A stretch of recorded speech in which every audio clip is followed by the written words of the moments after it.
Olá, alunos! Como vocês estão? Tudo bem? Mais uma aula com a língua portuguesa. E o assunto de hoje, o meu nome é Renata, né? E o assunto de hoje que nós vamos tratar é Realismo no Brasil, parte 1. E por que parte 1? Porque foi um momento muito especial, porque os escritores tiveram uma gama enorme de conteúdos a serem tratados e vocês vão saber por quê. Então foi necessário que a gente separasse um pouco essas temáticas para abordar com vocês. Então, vamos à primeira parte. Como que se deu a origem dessa escola literária chamada realismo? Ela, na verdade, é um movimento artístico que se desenvolveu na segunda metade do século XIX, tá? Cuja sua principal característica foi a abordagem de temas sociais que tratavam de forma objetiva a realidade vivida pelo ser humano, pela sociedade brasileira, tá? E qual era o enfoque mais forte desse estilo literário? Era produzir um pensamento mais pautado no caráter ideológico. O que quer dizer isso? A abordagem que os escritores tinham nas suas obras era de caráter político, denúncias, né, ao comportamento da corte, né, que no caso estava fazendo a transição, né, da monarquia para a república, em toda essa adaptação da sociedade. E é claro, com todo esse adorno que nos fazem ficar tristes quando lemos ou sabemos. E quando se está nas obras literárias, isso ganha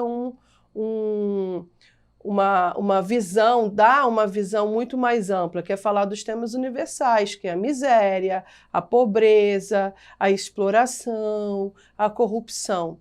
Então, já nesse momento na nossa cultura literária, já começou os escritores, né, a aguçar a curiosidade desse público leitor, que sempre foi fiel, né, a se adaptar com essa linguagem mais objetiva e mais realista. Daí o nome desse estilo, tá bom?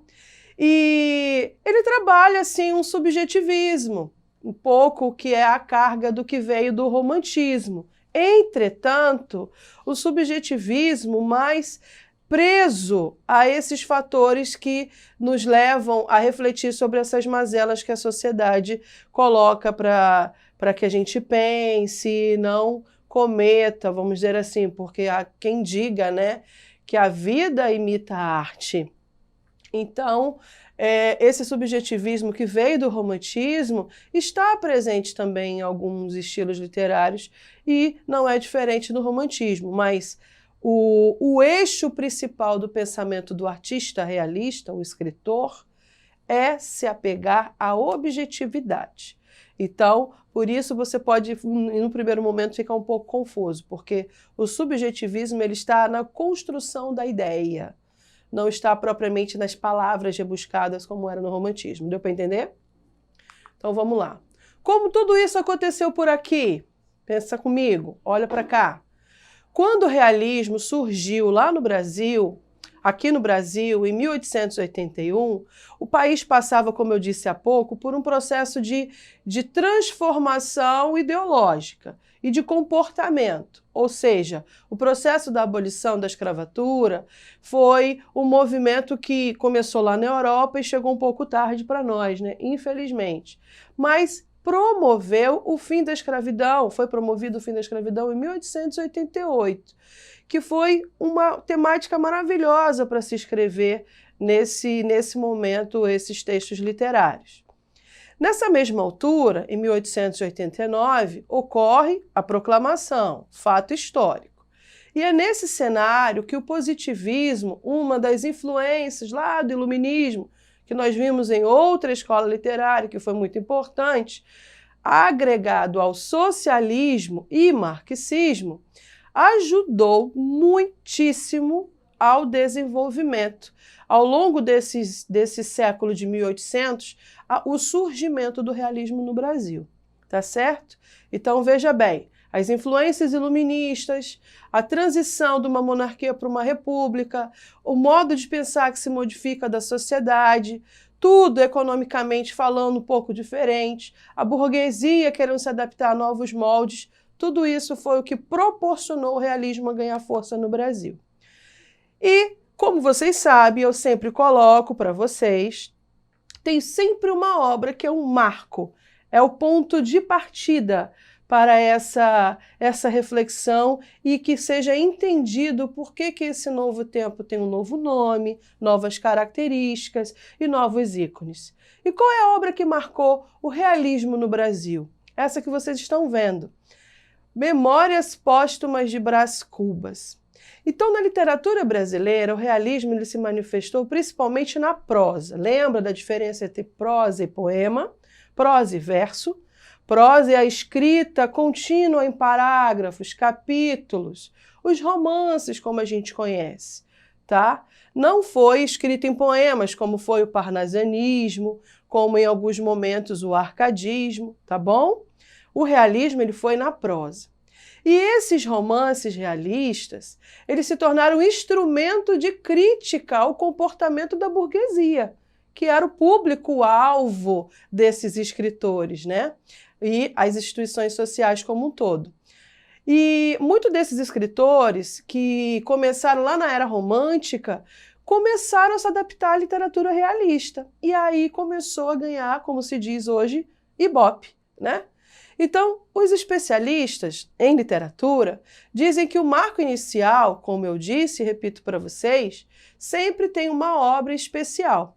E é a que eu cito para vocês e a que está catalogada na nossa história de cultura brasileira, é essa do grande autor Joaquim Maria Machado de Assis, que é Memórias Póstumas de Brás Cubas. E, professora, por que essa obra ela tem tanta relevância e é considerada esse marco? Porque esse escritor fluminense ele não foi qualquer um. Fluminense porque ele é nascido no Rio de Janeiro, no centro do Rio de Janeiro, tá bom? Da capital carioca. Então, faz duras críticas à sociedade da época, então todos os olhares se voltam para esse livro, para essa obra, para essa maneira, esse foco narrativo diferente que ele coloca para a gente. Aqui eu trago para vocês que a literatura ela também foi tão envolvente a ponto de influenciar artistas plásticos, né, para a demonstração do entendimento das características principais desse estilo literário. Então ela se tornou uma tendência muito forte, a ponto de ser colocada para que os críticos entendessem, o público também que começou a apreciar, que era como se fotografasse o real.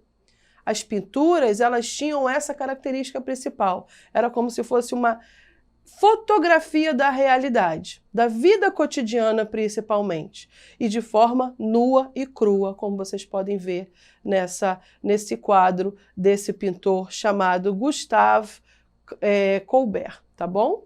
E se chama Moças Peneirando Trigo, um dos quadros muito conhecidos desse momento. Quais são as características então, professora? Vamos aqui comigo, preste atenção. Inversão dos ideais românticos, nada de idealização, agora é tudo, racionalizar, pensar e criticar. Enfoque, portanto, no homem e no seu cotidiano. A crítica agora era social, tá? Do comportamento da sociedade.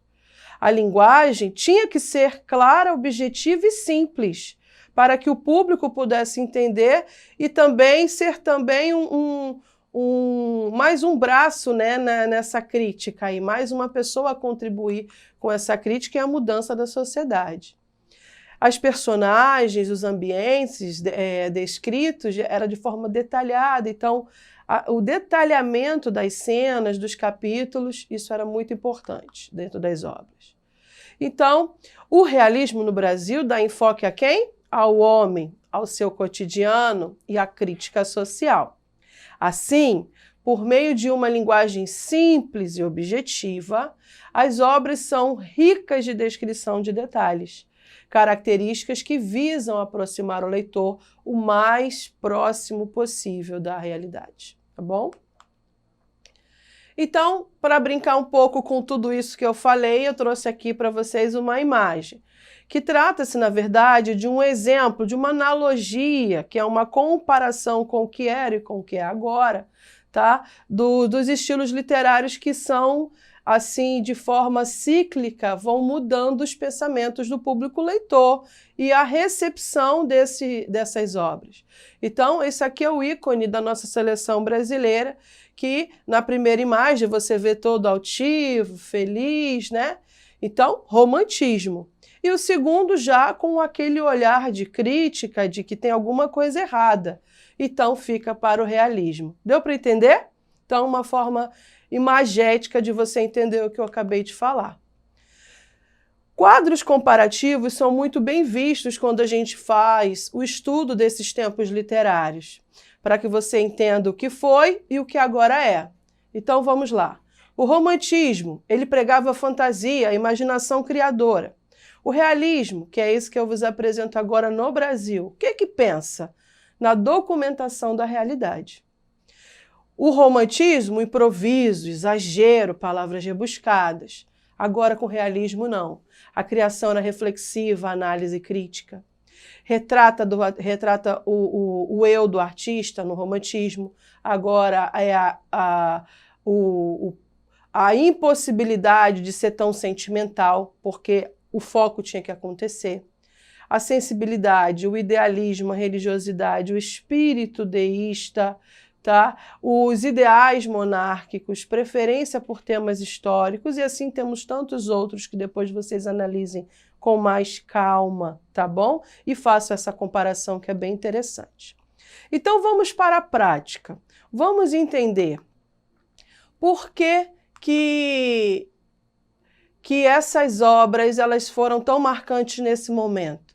Por que essa obra Memória Póstuma de Brás Cubas ela causou esse alvoroço no mundo literário a ponto de ser denominado o marco do realismo no Brasil?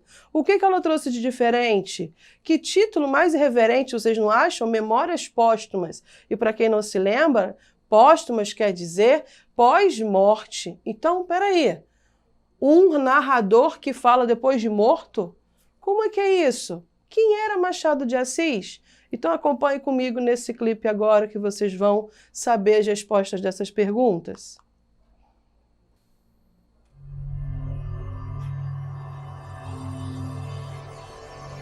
Tinha uns 64 anos, rijos e prósperos. Era solteiro, possuía cerca de 300 contos e fui acompanhado ao cemitério por 11 amigos. Ele resolveu contar sua história. Depois de morto. Que me conste, ainda ninguém relatou o seu próprio delírio. Um diálogo entre a sandice e a razão. Entre a vida e a morte. Houve uma senhora que assistiu meu último delírio. Tinha um aspecto das naturezas cálidas. Resumia todo o amor. O amor em seus momentos finais. Virgília, tinha boca fresca como a madrugada e insaciável como a morte. Evito contar o processo extraordinário que empreguei na composição destas memórias, trabalhadas cá no outro mundo. O bruxo que se tornou um imortal da Academia Brasileira de Letras.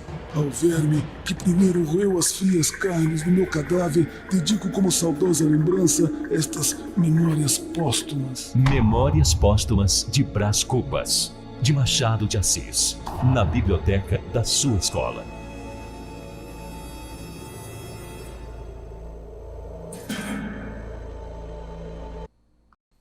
Então, como vocês puderam ver, essa obra ela é muito interessante e eu recomendo a leitura para que vocês tirem as dúvidas e respondam aquelas perguntas que eu fiz, tá?